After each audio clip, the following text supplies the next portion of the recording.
오늘은 요한복음 20장 1절부터 10절까지 요한복음 강해 계속 이어서 하겠습니다. 우리 요한복음 20장 1절, 10절 한번 읽겠습니다. 안식 후 첫날 이른 아침 아직 어두울 때 막달라 마리아가 무덤에 와서 돌이 무덤에서 옮겨간 것을 보고 시몬 베드로와 예수의 사랑하시던 그 다른 제자에게 달려와서 말하되 사람이 주를 무덤에서 가져다가 어디에 두었는지 우리가 알지 못하겠나 하니 베드로와 그 다른 제자가 나가서 무덤으로 갈새 둘이 같이 다름질하더니 그 다른 제자가 베드로보다 더 빨리 달아나서 먼저 무덤에 이르러 굽으려 세마포 놓인 것을 보았으나 들어가지는 아니하였더니 시몬 베드로도 따라와서 무덤에 들어가 보니 세마포가 놓였고 또 머리를 쌌던 수건은 세마포와 함께 놓이지 않고 딴 곳에 개켜 있더라. 그때야 무덤이 먼저 왔던 그 다른 제자도 들어가 보고 믿더라. 저희는 성경이 그가 죽은 자 가운데서 다시 살아나야 하리라 하신 말씀을 아직 알지 못하더라. 이에 두 제자가 자기 집으로 돌아가니라. 우리 요한복음 20장에 부활에 대해서 나오죠. 부활에 대해서 나오면서 처음에 얘기할 때 그 20장 1절에 안식일 첫날 이렇게 얘기합니다. 안식 후 첫날, 안식 후 첫날. 이 안식 후 첫날이라는 것은 오늘날로 얘기하면 일요일이 됩니다.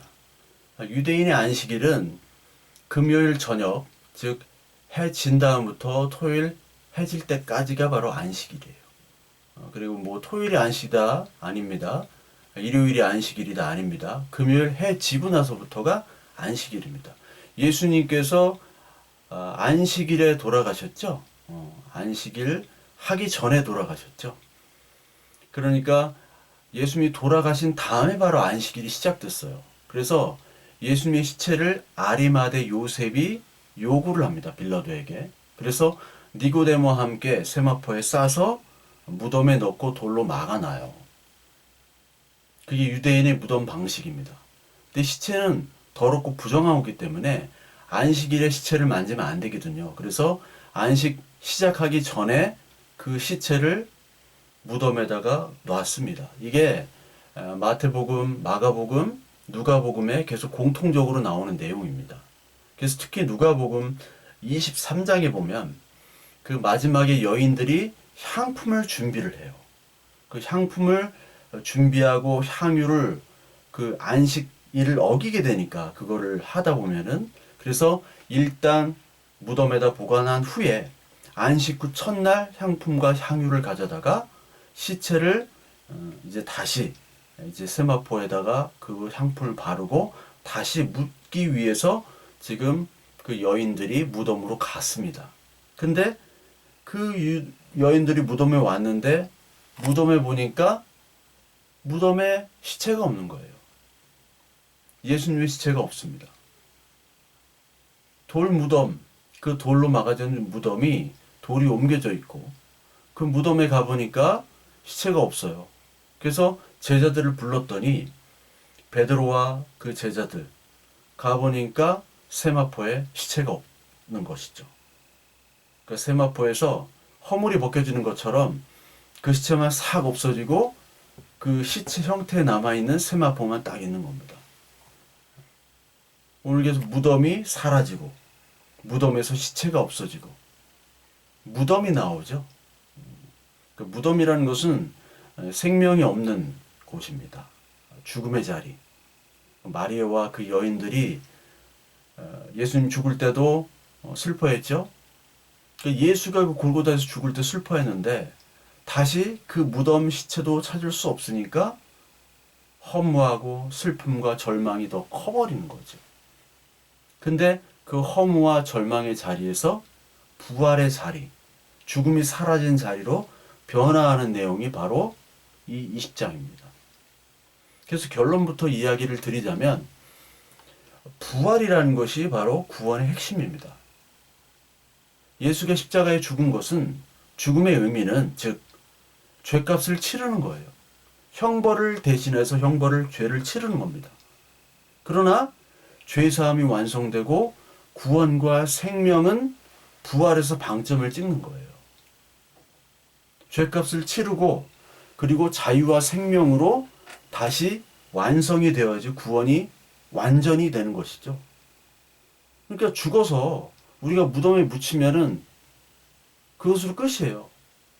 죄의 값만 치러진 것이지 형벌의 값만 치러진 것이 우리가 생명을 다시 얻고 온전한 상태로 다시 되는 것이 아니죠.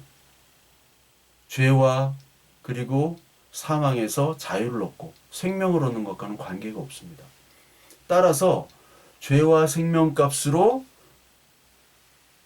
부활이 되는 것이고 그 예수 그리스도의 십자가의 죽음으로 말미암아 죄값이 다 치러진 다음에 그 다음에 중요한 것이 바로 부활입니다. 그러니까 부활이 없이는 십자가의 죽음은 아무 의미가 없어요.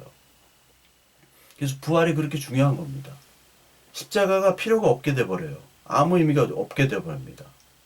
그래서 고린도전서 15장 7절에 보면 그리스도께서 다시 살아난 일이 없으면 너희 믿음도 헛되고 너희가 여전히 죄 가운데 있을 것이다.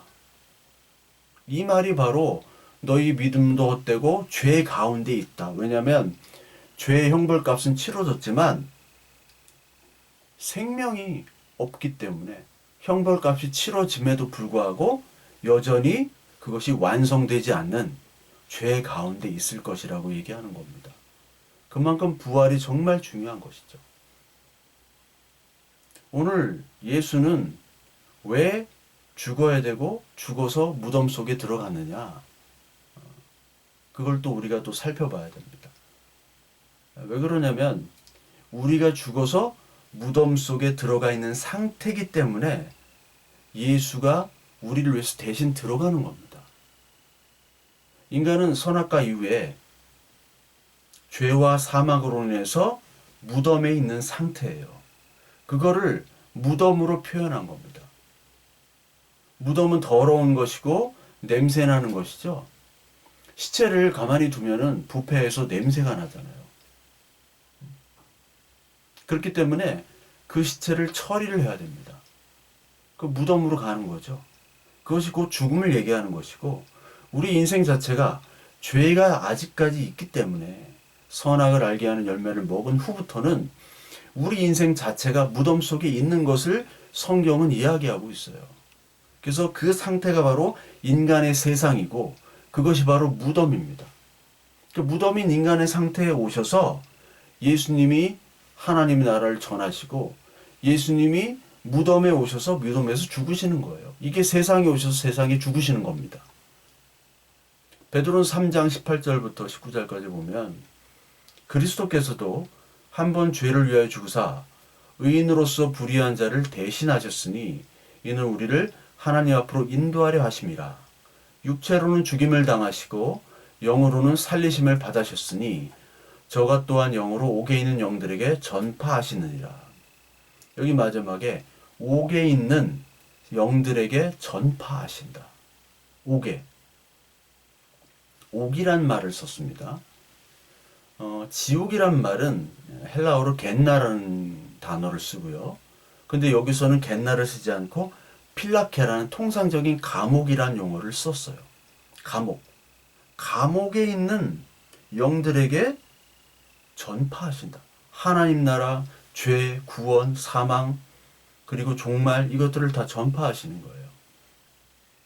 예수가 옥에 들어간다. 감옥에 들어간다는 것은 예수님이 죽은 후에 지옥으로 들어가는 것이 아닙니다. 그러니까 캐톨릭에서 연옥 같은 개념으로 나와가지고 그런 연옥 같은 개념을 우리가 생각하면 안 돼요. 지옥으로 다시 가셔서 거기에 착한 사람을 빼내어가지고 다시 무슨 뭐 연옥을 만들고 패자부활전을 해가 천국으로 올린다 이런 얘기가 아닙니다. 예수가 옥에 들어갔다는 것은 아까도 얘기했듯이 우리 인생 자체가 무덤이고 옥이고 감옥이란 뜻이에요. 죄수, 죄인들의 세상에 감옥에 예수께서 이 땅에 오시는 것을 바로 옥에 오셨다는 것이고 그 감옥에서 하나님의 말씀을 전파하시다가 죽으신 그 무덤으로 가신다는 얘기입니다. 즉 지옥이 아니라 이 땅에 오신다는 것을 얘기하는 거예요. 그래서 이 지옥에 가는 것이 아니라 이 땅에 오는 것, 이 자체가 지옥이라는 것, 이 세상이 지옥이라는 것을 우리가 알아야 됩니다. 그러니까 예수님께서 무덤에 들어간 것은 이 땅에 오시는 것과 똑같은 거죠. 그 옥에 오시는 것이고, 옥에 있는 사람들, 그 무덤에 있는 사람들, 즉 왜 무덤이 있습니까? 죄와 사망이 아직까지 사람들에게 있기 때문에 그 사람들에게 옥에 오셔서 말씀을 전파하시는 겁니다. 그것이 이 세상에 오셔서 말씀을 전파하시는 거죠. 예수께서 이 땅에 오셔서 대신 무덤에서 사망을 하셔야 돼요. 그리고 부활을 하셔야 됩니다. 그래야지 부활의 첫 열매로 죄와 사망이 온전히 사라지고 자유와 생명을 우리에게 얻게 되는 거죠. 따라서 그러려면 이 땅에서 예수님은 죽으셔야 돼요. 왜냐하면 이 십자가의 죽음이라는 것은 율법의 요구에 따라 죽어야 되기 때문에, 즉 십자가의 죽음은 율법의 요구입니다.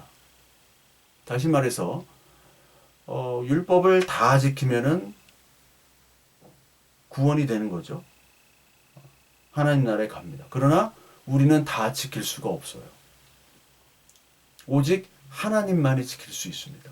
오직 죄 없으신 예수만이 대속제물로 우리를 위해서 죽으실 수 있는 거예요. 그러니까 율법대로 살 수 없는 자라는 것을 우리가 살아가면서 깨닫는 거죠. 유대인들에겐 구약 율법이 있죠. 그 구약 율법을 보면서 우리가 지킬 수 없는 죽은 자구나. 그래서 성경 말씀에 율법이 없다면 우리는 죄인인 줄 모른다. 그 얘기가 그겁니다. 내가 율법을 보면서, 구약 율법을 보면서 내가 이것을 다 지킬 수 없구나. 지키려고 해도 지킬 수 없구나. 주님 없이는 내가 무덤에 있는 죽은 자구나 라는 것을 깨닫게 되는 것이 바로 이 땅의 삶이어야 돼요. 그러니까 우리가 하나님의 말씀을 듣고 따르면서도 우리의 반복되는 우리의 회개는 바로 우리가 늘 죄의 상태에서 온전하게 자유할 수 없다는 것을 보여주는 것이고, 그래서 율법이라는 것이 바로 우리에게 내가 하나님의 은혜 아니면은 난 아직도 지옥에 있고 감옥에 있고 무덤에 있는 자구나. 그것을 아는 것이기 때문에 율법이 그만큼 소중한 겁니다. 하나님이 그것을 통해서 율법을 주신 거예요. 몽학 선생이라고 하죠. 그러니까 죄 없는 예수만이 십자가에 죽으셔야 됩니다. 우리는 율법을 다 지킬 수 없기 때문에. 그것이 십자가에서 다 이루었다라고 하시는 거예요. 내가 율법에 대해서 다 이루었다. 따라서 이 성도들은 예수께서 율법에 대해서 그리고 죄에 대해서 죽은 자로 얘기하시죠. 따라서 죄에 대해서 예수님이 죽으셨기 때문에 우리도 죄에 대해서 죽은 것이고, 예수님이 율법에 대해서 죽었다. 율법에 대해서 죽었다라는 말은 율법이 더 이상 우리를 정죄하지 못하는, 율법이 생명이 없다라는 거예요. 더 이상 율법은 생명이 없고 율법은 우리를 정죄할 수 없는 무생명이다. 우리를 판단하거나 재단하거나 우리를 욕하거나 할 수 없는 그것 상태로 되는 죽었다라는 것이 바로 율법에 대해서 죽었다라는 겁니다. 따라서 예수님께서 율법도 죽이시고 죄도 죽이셨어요. 따라서 우리는 율법에 대해서 죽고 죄에서도 죽은 것이죠. 그래서 요한일서 5장 18절에 보면 하나님께로부터 난 자는 다 범죄하지 아니한 줄을 우리가 아노라. 하나님께로부터 나신 자가 그를 지키심에 악한 자가 그를 만지지도 못하느니라. 이거를 많은 목사님들이 하나님께서 우리가 난 자기 때문에 다시 죄를 짓지 않는다 이렇게 얘기를 하세요. 근데 그렇게 얘기하시는 분이 죄를 져요. 그럼 무슨 얘기예요? 말이 안 맞는 얘기죠. 하나님께로부터 난 자, 즉 예수께서 죽으심으로 말미암아 율법에 대해서 죽었고 죄에 대해서 죽었고 사망으로 무덤에서 다 해방시켜 주시기 때문에 우리는 죄의 판단을 안 받는다는 거예요. 범죄하는 자가 아니라는 거예요. 왜냐하면 예수께서 우리의 죄를 다 없애시고 율법의 판단을 다 없애시고 그렇기 때문에 그 계명을 우리가 다 지킬 수 없어도 결코 정죄함이 없다라는 뜻입니다. 죄를 안 지은다는 것이 아니에요. 따라서 예수님의 죽으심 그리고 부활 그 자체가 충분해요. 예수님의 죽으심과 부활이 우리의 율법, 예수님이 주신 율법 그리고 그 율법을 뭐 더 지켜야 되고 우리가 구원을 얻기 위해서 무언가를 더 해야 되고 선행을 해야 되고 그것이 아니라는 겁니다. 그 죽으심과 부활로 우리의 구원과 그 죄로부터 자유는 충분하다는 거예요. 그 예수와 그 제자들은 누구와 싸웠느냐? 바로 율법주의자들과 싸웠죠. 야, 그 복음 가지고는 충분하지 않아. 예수가 죽었어? 야, 그거 너무 간단하잖아. 우리가 구원을 얻으려면 뭔가 더 지켜야 되고 그 은혜에 플러스 알파를 계속해서 우리가 만들어서 그걸 지켜야 돼. 그럼 하나님이 기뻐하실 거야. 예전에도 그렇고 지금의 모든 교회들이 다 이런 생각을 가지고 있는 거예요. 율법주의라는 것은 인간이 어떤 노력을 가지고 그것을 노력했을 때 어떤 결과물을 얻고 그것을 통해서 구원을 얻고 그것을 통해서 하나님이 기뻐하신다는 얘기예요. 이것들이 다 지금에 있는 교회들의 모습이죠. 동네 교회들 어느 교회들 가보세요. 다 이런 모습입니다. 그러니까 불교에서 하는 얘기나 뭐 절에서 하는 얘기, 캐톨릭에서 하는 얘기, 뭐 원불교, 뭐 무슨 종교 있죠? 대순진리교, 신천지 모든 데와 일반 교회와 설교가 똑같은 거예요. 왜? 다 율법주의자들이니까. 율법주의는 종교입니다. 종교는 구원을 이야기하면서 그 구원에 반드시 필요한 것은 인간의 조건을 얘기해요. 이래야 된다. 인간의 조건, 인간의 노력, 이것들을 자꾸 나열하는 게 바로 종교고, 바로 종교가 율법주의입니다. 율법주의가 종교고, 율법주의가 종교며 종교가 율법주의다. 그러니까 산자와 죽은 자를 자기들이 판단하는 거예요. 하나님의 말씀과 하나님이 판단하는 것이 아니라. 그러니까 아직도 지켜야 될 것이 남았다고 하는 자들과의 싸움이 바로 서신서예요. 그래서 서신서에서 편지를 쓰면서 바울이 그걸 정리하는 거잖아요. 이 하나님의 말씀을. 누구와? 율법주의자들과. 히브리서 보세요. 히브리서. 예수에 대해서 계속 증명을 하는 거예요. 니들이 기다리는 사람들이 바로 예수다. 히브리인들에게. 그래서 제사를 설명하고 율법을 계속 설명하죠. 히브리서에. 그러나 그 율법 제사들이 나중에는 복음과 믿음으로 되는 것이다. 제발 속지 말라 하면서 율법주의자들에게 경고하면서 그리고 그들과 싸우면서 동시에 그들에게 설득하면서 그들에게 복음을 전하는 거예요. 그게 히브리서입니다. 히브리서만 그래요? 모든 서신서가 다 그렇잖아요. 모든 서신서가 아직도 지켜야 할 것이 남았다고 하는 자들에게 대한 경고와 그들에게 전도를 하는 겁니다. 예수님의 죽으심을 헛되이 하지 말라. 예수님의 부활하심을 헛되이 하지 말라. 그것이 갈라디아서 2장 3절의 말씀이죠. 의롭게 되는 것이 율법으로 말미암으면 그리스도께서 헛되이 죽으셨느니라. 어리석도다. 갈라디아 사람들아. 예수 그리스도께서 십자가에 못 박으신 것이 너희 눈앞에 밝히 보이거늘 누가 너희를 꾀더냐. 내가 너희에게서 다만 이것을 알려하노니 너희가 성령을 받은 것이 율법의 행위로냐 혹은 듣고 믿음으로냐. 너희가 이같이 어리석으냐. 성령으로 시작하였다가 육체로 마치겠느냐.